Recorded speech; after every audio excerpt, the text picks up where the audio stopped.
আল্লাহ বলেন আমার শরণ থেকে যে মুখ ফিরায় নিল, আমার বন্দিগি, আমার ইবাদত, আমার হুকুম পালন, আমি তার জীবন করে দেব সংকীর্ণ এবং তার হাসরের ময়দানে উঠাবো অন্ধ। এই জীবন সংকীর্ণ করার একাধিক তাফসির, এর মধ্যে একটা তাফসির হলো এইটা যে আল্লাহ জীবন সংকীর্ণ করে দিবে মানে তার কবরের মধ্যে তার কবরটাকে একেবারে সংকীর্ণ করে দিবে।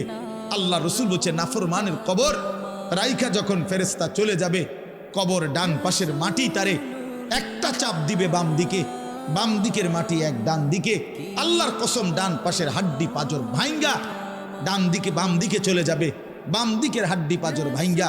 রাসূলুল্লাহ সাল্লাল্লাহু আলাইহি ওয়াসাল্লাম বলছে বন্ধু দেখেন হাত্তা তাখতালিফা আদলাউহু, এই দুই আঙ্গুল যেভাবে এভাবে একটার ভিতরে ঢুকে গেছে, খোদার কসম ডান পাশের হাড্ডি পাঁজর বাম পাশের হাড্ডি পাঁজর এইভাবে একটার ভিতরে ঢুকে যায়। এইটার অর্থ এটা।